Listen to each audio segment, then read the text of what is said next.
Breaking news from the NFL. Star pass rusher Myles Garrett has requested a trade from the Cleveland Browns.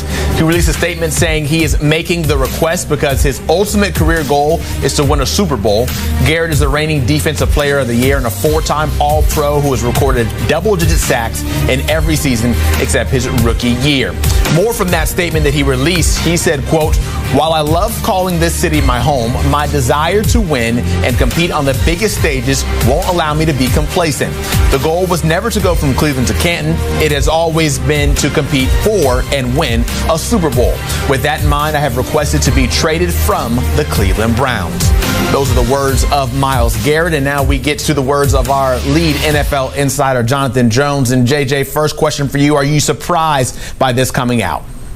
A little bit surprised, considering that when the Browns sort of restructured Deshaun Watson's contract, it appeared that was the signal to Myles Garrett, to a veteran player like Joel Bitonio. Hey, we're going to compete in 2025 and beyond. Things seemed to get a little quiet. In the post-season press conference, Andrew Berry was very adamant about keeping Myles Garrett for the foreseeable future. And then we saw and heard from Andrew Berry talking with local reporters in Mobile, Alabama at the Senior Bowl, where he reiterated that. And now you have Myles Garrett at the start of Super Bowl week. That is not at all any sort of coincidence, saying that he wants a trade from the Cleveland Browns. It is going to be the most discussed news item of the day. We have Roger Goodell's press conference coming up later.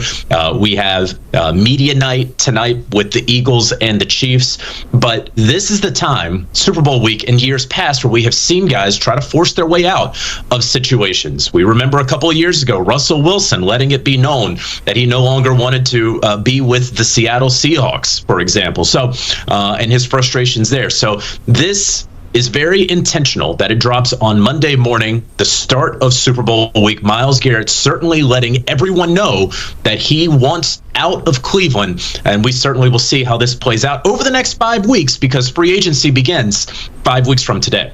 Yeah, I was going to ask you what you made of the timing of all of this. What do you gain by putting this statement out right now compared to 2 weeks from now or some other time down the line?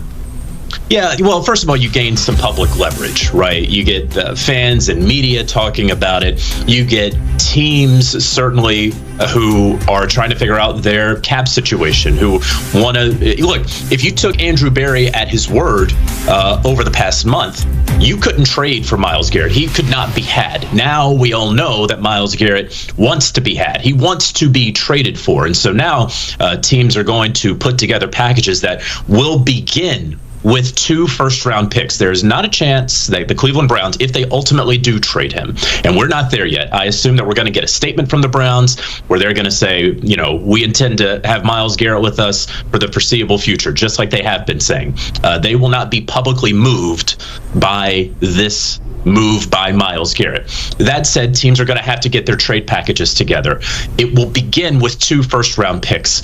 If the Browns do trade him, it will be for even more than that. But that is where you're going to have to start. We still don't know what the salary cap is for this upcoming year. And so teams are trying to sort of work with what they estimate it to be, what it could be on the low end, what it could potentially be on the high end. So that's another reason that you get it out there. But I want to go back to that statement.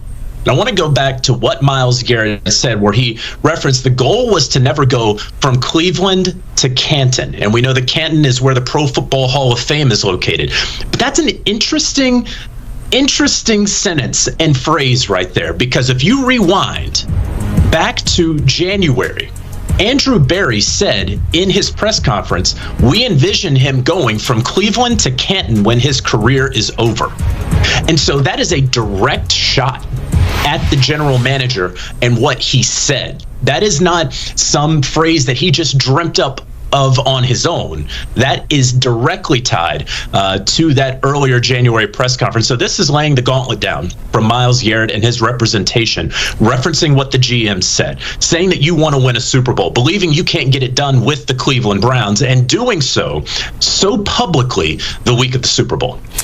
So then, JJ, we have this, and it's like, okay, maybe the fighting gloves have now been put on. Do you think this ends smoothly, or does this get messy at some point, no matter which way it goes? Yeah, I honestly, who knows? It probably will get a little messy before it ever gets smooth. Stuff like this rarely goes down smoothly. Again, we've not yet heard from the Browns. Again, I am with an educated guess, believing that they are going to say, we're not trading Myles. And then it's going to go one of two ways. These two sides are either going to kumbaya over the next month or so, or they're going to come back and say, listen, we're at an impasse. And ultimately, we decided, in the best interest of the Cleveland Browns, it was to trade Myles Garrett. And they don't want it to be a reset or a restart, but they're going to be able to have a bunch of first-round picks. You're picking in the top 2 of the draft. Abdul Carter could be right there for you, where you kind of trade out Myles Garrett, you get in Abdul Carter, and you get some first-round picks, whether it's in 2025 and 2026 and 2027. Rarely do we see a player-for-player trade. That's really hard to execute, but you can imagine that most of the league would be interested in Myles Garrett. I would say there's probably somewhere close from 7 to 10 teams who could actually put together a trade package to deal for him. And then there's going to be 4 to 5 teams, I think, and without naming them, but just because of the caliber of player that Myles Garrett is. You get one of these edge rushers who's a game wrecker, a game changer. Look at what the Kansas City Chiefs have in Chris Jones, right? If you get one of those guys, he can win you games. And so because of that, teams will be lining up and calling Andrew Berry. And I imagine, again, he's going to say, no, right now. And in a couple weeks, we'll still see if that's a no. Yeah, that saga just beginning, and we are opening up page 1 of it all. Jonathan Jones, thank you so much for that.